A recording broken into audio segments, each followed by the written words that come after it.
Hola, benvinguts una setmana més a Temps d'Església, l'espai audiovisual del Bisbat de Girona, i bona Pasqua a tothom. El programa d'avui tindrà un marcat accent de Setmana Santa, uns dies molt especials que a la diòcesi s'han viscut intensament. El pregó de Girona, que va pronunciar l'advocada i política Elena Ribera, va esdevenir el pòrtic d'aquest temps litúrgic a la ciutat. I una de les jornades destacades de la setmana és el diumenge de Rams. A Cassà de la Selva, la parròquia de Sant Martí va tornar a ser l'epicentre de la benedicció de palmes i palmons. Un centenar de famílies no van voler faltar a una tradició que també es va celebrar al conjunt de les parròquies de la diòcesi. A banda de la Setmana Santa, també s'han dut a terme altres actes destacats. A la catedral es van celebrar els 450 anys de la Beneta, la campana més gran de totes, amb un concert.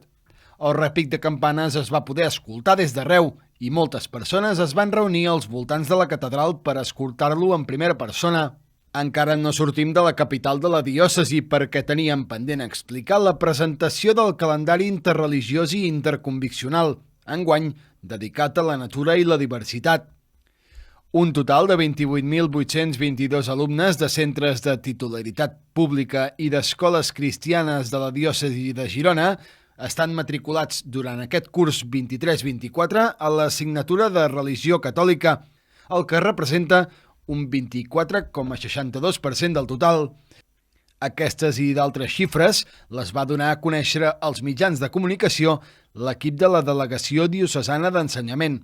Destacaven que són unes xifres semblants a les del curs anterior. A Hostalric, després de mesos de feina, el projecte Murals d'Hostalric i l'Associació del Patrimoni Històric d'Hostalric presentaven el mural de la presentació de Jesús de l'església parroquial.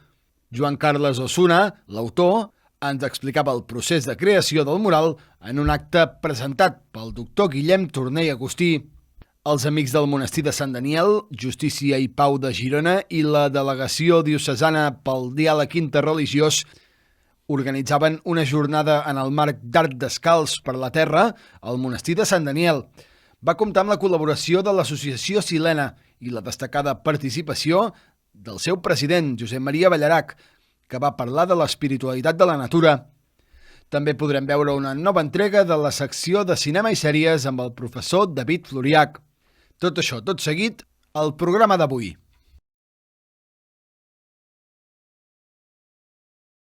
Un total de 28.822 alumnes de centres de titularitat pública i d'escoles cristianes de la diòcesi de Girona estan matriculats durant aquest curs 2023-2024 a l'assignatura de Religió Catòlica. Representa un 24,62% del total de l'alumnat. D'aquest total, 9.506 alumnes estudien en centres públics i 18.597 en escoles cristianes. Aquestes xifres les va donar a conèixer als mitjans de comunicació l'equip de la Delegació Diocesana d'Ensenyament i de l'Escola Cristiana del Bisbat de Girona, que destacava que són unes xifres semblants a les del curs anterior. L'equip de la delegació va voler posar en relleu el nou currículum de religió catòlica dins el marc de la LOMLOE. En línies generals, el professorat de religió, tant d'educació infantil i primària com de secundària, estem molt contents amb aquest nou currículum. És un currículum que, per la qüestió dels acords amb l'Estat, se'n va fer càrrec de dissenyar-lo la Secretaria d'Educació de la Conferència Episcopal Espanyola i està desenvolupat d'una manera molt interessant. És una eina molt important per transmetre els coneixements de l'àrea de religió. Amb un plantejament molt ben dissenyat per treballar la identitat personal de l'alumnat en relació amb el missatge cristià, amb les tradicions i amb la cultura pròpia, que formen part de les nostres arrels com a país, però alhora sempre amb un diàleg constant amb un món plural que és el que ens envolta, no? Des de la delegació s'agraïa la tasca que el professorat de religió està duent a terme a les escoles, subratllant l'aportació que fan al costat dels altres docents en l'educació integral de tot l'alumnat. Es recordava que la formació religiosa, d'acord amb la Llei d'Educació de Catalunya, és un dret de les famílies i una bona oportunitat per evitar la ignorància en cultura religiosa. D'altra banda, l'equip va fer una crida als estudiants i titulats universitaris perquè cursin els crèdits necessaris per a l'obtenció de la DECA, la Declaració Eclesiàstica de Competència Acadèmica, i es posin en contacte amb la delegació per obtenir la proposta que els permetria accedir a la borsa de professors de religió, ja que continua havent-hi vacants per cobrir. Doncs ens falten mestres i professors de religió. Finalment van voler agrair també la tasca del mestratge de l'anterior delegat, Pere Micaló, així com la confiança que en ells va dipositar l'administrador diocesà, mossèn Lluís Sunyer, per tal de continuar la tasca en la delegació.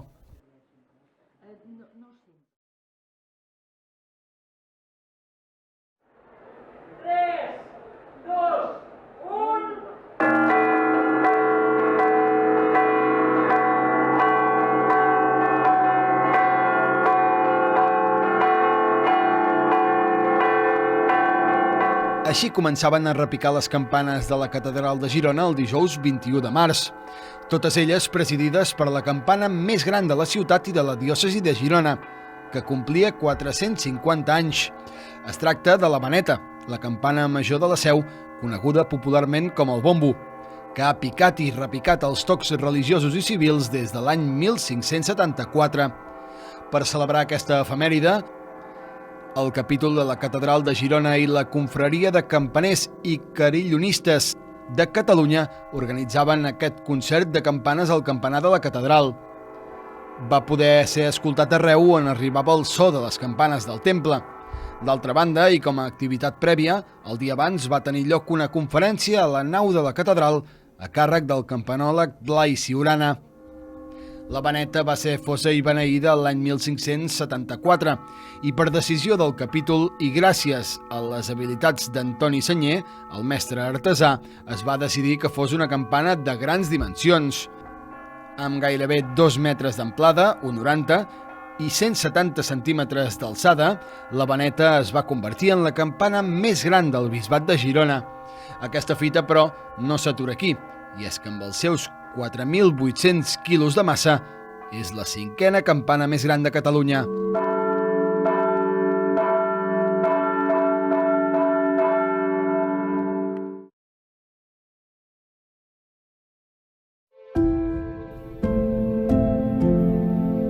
Me parecía muy interesante el que fuéramos personas que no nos conocíamos de nada. Yo no marco la X porque no soy creyente y no me gusta la Iglesia como institución. Nunca he sabido en realidad dónde iba ese dinero. Y luego por prejuicios.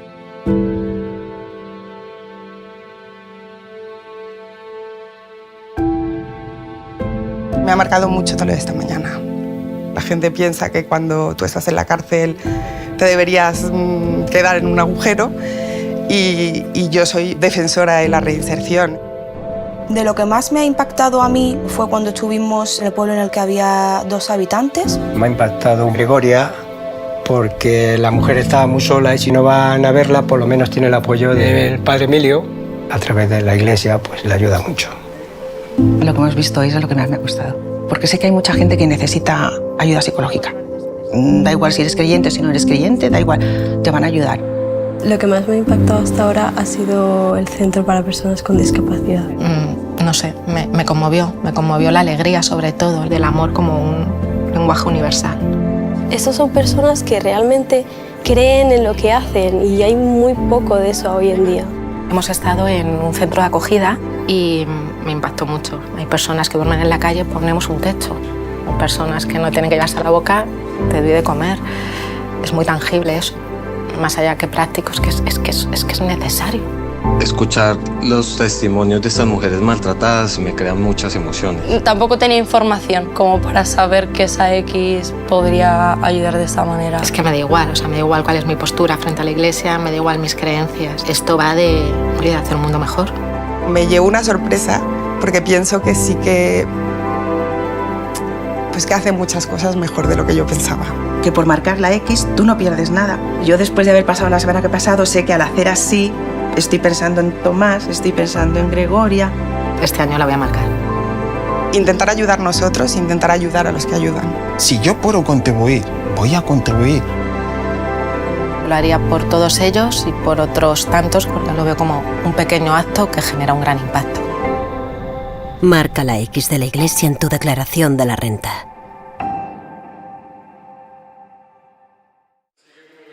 El pregó de la Setmana Santa de Girona, que el dimecres 20 de març va pronunciar l'advocada i política Helena Ribera, va esdevenir el pòrtic d'aquest temps litúrgic a la ciutat. L'Auditori Josep Irla, a la seu de la Generalitat a Girona, acollí un nombrós públic format en bona part per membres de les diferents confraries. També les institucions civils, Ajuntament, Diputació i Generalitat hi estaven representades. Presidien el conciliari de la Junta de Confraries, mossèn Joan Baborés, i el president de l'entitat, David Floriach, que va presentar l'acte. En primer lloc va haver-hi una intervenció musical de la Capella Polifònica de Girona, que va interpretar dues peces que se solien escoltar ara fa segle i mig en la processó del Dijous Sant de Girona, partitures que s'han recuperat a la Biblioteca de Catalunya.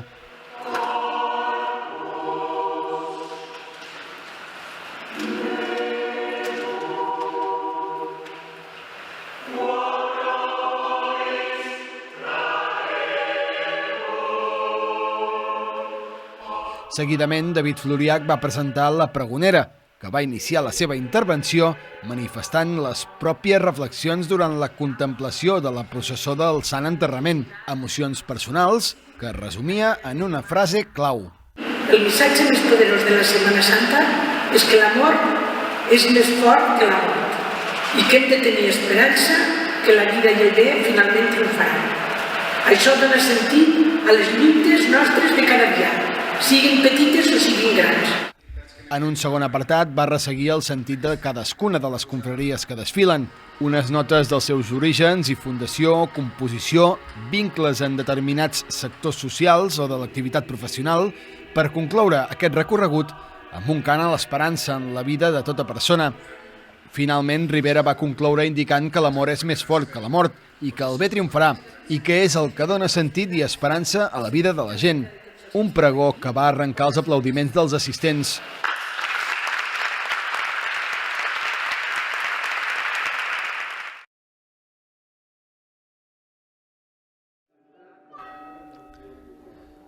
Tota la diòcesi ha estat immersa aquests dies en els actes i les tradicions de la Setmana Santa, que tot i que ha estat passada per aigua en molts indrets, ha comptat amb dies assolellats que han permès la celebració de jornades com la de Diumenge de Rams. Els nens i nenes d'arreu van tornar a sortir de casa amb les palmes, palmons i llorers perquè els rectors de les seves respectives parròquies els fessin la tradicional benedicció. Vam ser a la de Sant Martí, a Cassà de la Selva, per veure'n algunes imatges en un dia de plena primavera. Una celebració, la del Diumenge de Rams, que es viu amb molta intensitat. Tot i que alguns costums han anat canviant amb el temps, són moltes les famílies que la continuen celebrant. Segons la tradició, els padrins i padrines han de regalar una palma a les filloles i un palmó als fillols. Un cop beneïts aquests rams, s'han de penjar al balcó i deixar que s'assequin.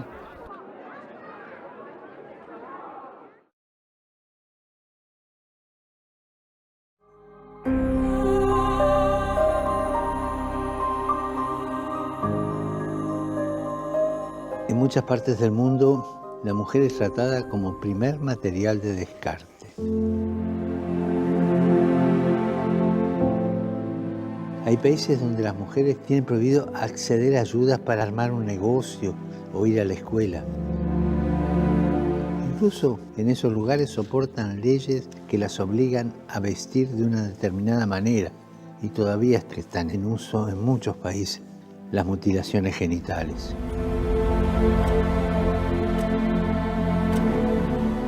No les neguemos a las mujeres la voz. No les neguemos a todas estas mujeres víctimas de abuso la voz. Son explotadas, son marginadas.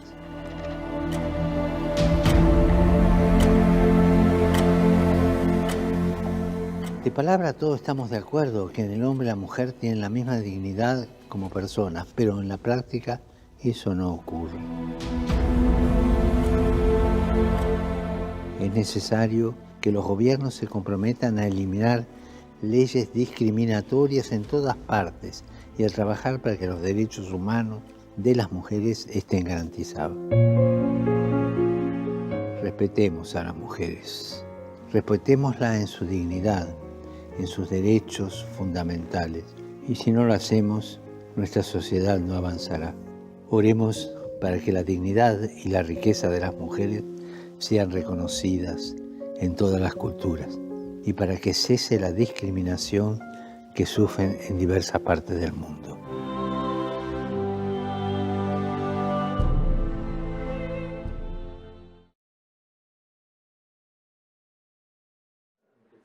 Els Amics del Monestir de Sant Daniel, Justícia i Pau de Girona i la Delegació Diocesana pel Diàleg Interreligiós organitzaven el dia 9 de març al Monestir de Sant Daniel una jornada en el marc d'Art Descalç per la Terra, on hi col·laborava l'associació Silena i on es va comptar amb la destacada participació del seu president, el doctor en Biologia Ambiental Josep Maria Mallarac.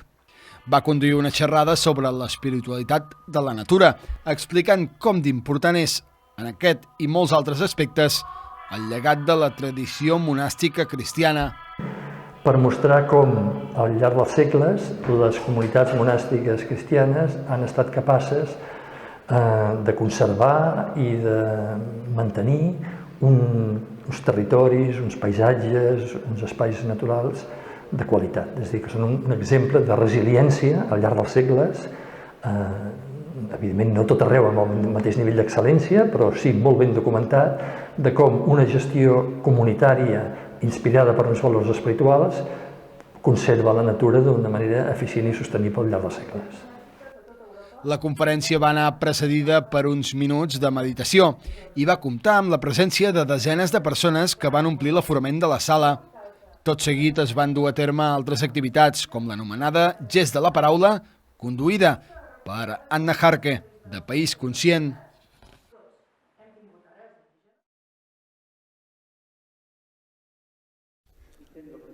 El diumenge 17 de març es va inaugurar el mural de la presentació de Jesús de l'església de Santa Maria dels Socors, d'Hostalric.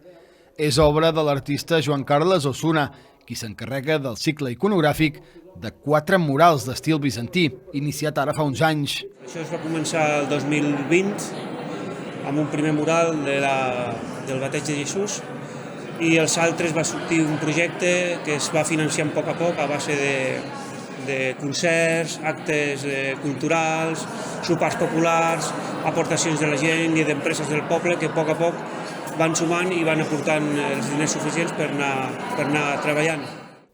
Aquest conjunt es troba ubicat en les capelles laterals de la nau i un cop estigui completat comprendrà des de l'Anunciació fins al baptisme de Jesús. Aquest és el tercer dels murals dels 4 que hi ha en projecte. És, com es pot veure, la presentació de Jesús en el temple, que es podria dir que està dividit en 2 parts, Maria, Josep i Anna, i al centre de l'imatge Simeon amb Jesús. I ens faltaria el quart, no en ordre, però sí en l'execució, perquè és potser el més treballós, que ens faltaria el quart mural, que seria la Nativitat de Jesús. La significació del mural és l'entrada dels nens, dels infants, en aquest cas seria l'infant Jesús en el si de l'Església, i més enllà també seria la representació de la trobada entre l'home vell que deixa la seva vida antiga per renovar-se en l'home nou, representat en Jesús infant. Cadascun dels murals té una superfície d'uns 13 metres quadrats i estan pintats amb pigments al trem d'ou i full d'or. L'obra va ser beneïda pel rector de la parròquia, mossèn Joan Triador. Es va comptar amb les intervencions del doctor Guillem Torner Agustí, professor honorífic de la Facultat de Belles Arts de la Universitat de Barcelona, i de l'autor dels murals, Joan Carles Osuna.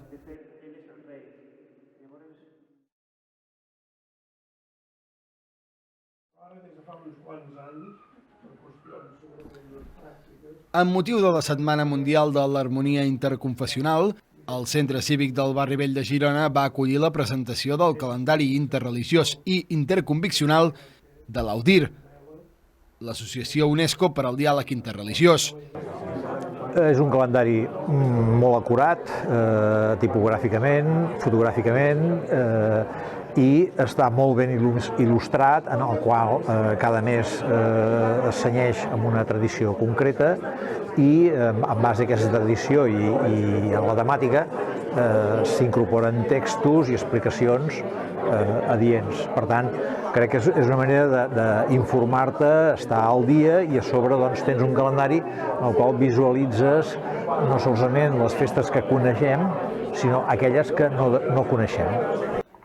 Enguany, la temàtica del calendari se centra en la natura i sobre com s'hi relacionen les diferents confessions. L'acte va comptar també amb una conferència a càrrec de Miquel Zavala, doctor en Biologia de la Universitat de Girona. El calendari interreligiós i interconviccional és un calendari de paret que recull les principals festes de les tradicions religioses presents a Catalunya, així com les celebracions civils catalanes i internacionals més importants. La publicació vol ser una eina que ajudi a visualitzar i normalitzar la pluralitat religiosa del nostre país i d'arreu del món. A banda d'explicar breument totes les festes, el calendari explora cada any una temàtica concreta que és presentada cada mes des de la perspectiva d'una tradició diferent.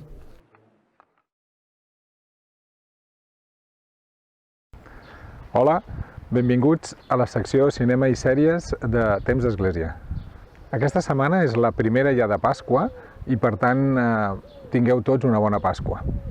En aquest moment hi estic pensant en alguna pel·lícula que pogués tenir alguna relació amb la resurrecció, amb tot aquest tema de Jesús que hem anat veient aquesta Setmana Santa. De fet, n'hi ha una que em ve al cap, que aquesta em sembla que se diu prou bé. Es tracta d'una pel·lícula francesa, però de fet feta per un director iraní, Abbas Kiarostami, que va morir el 2016. Per tant, es tracta en realitat d'una pel·lícula iraní. El títol de la pel·lícula es diu, en castellà, El sabor de las cerezas.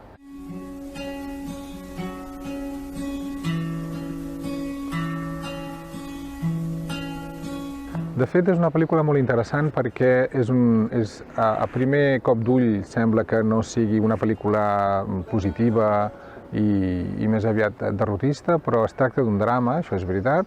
Per tant, una pel·lícula que explica la vida d'una persona que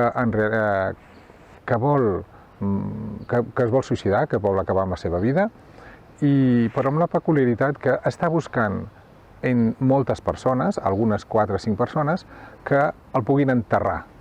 Per tant, ell es vol suïcidar i necessita algú que el vulgui enterrar. Parla amb diverses persones i aquí és el quid de la pel·lícula, perquè a mesura que ell va parlant amb aquestes persones va descobrint el sentit de la vida. I acaba sent, en el fons, una pel·lícula en el que es proclama un gran sentit de la vida. Per tant, es tracta d'un cant a la vida profunda en el qual es descobreix realment els valors primordials. D'alguna manera podem veure que és com una resurrecció a la vida d'una persona que es vol morir a través d'una reflexió, parlar amb diverses persones, doncs acaba redescobrint la vida en els seus petits detalls. De fet, el títol, que es diu El sabor de les cerezas, no és res més que una petita metàfora del que passa en les petites coses de la vida, com que és agafar les cireres de l'arbre, aquest gust amarg però després dolç que té aquesta fruita. En alguna relació que té amb l'últim personatge, que és un taxidermista turc, doncs la frase és bastant interessant, o la idea és molt interessant, perquè ve a dir que tots els problemes de la vida tenen solució, només que la bellesa està en el camí que és una miqueta més llarg. بدت نمیاد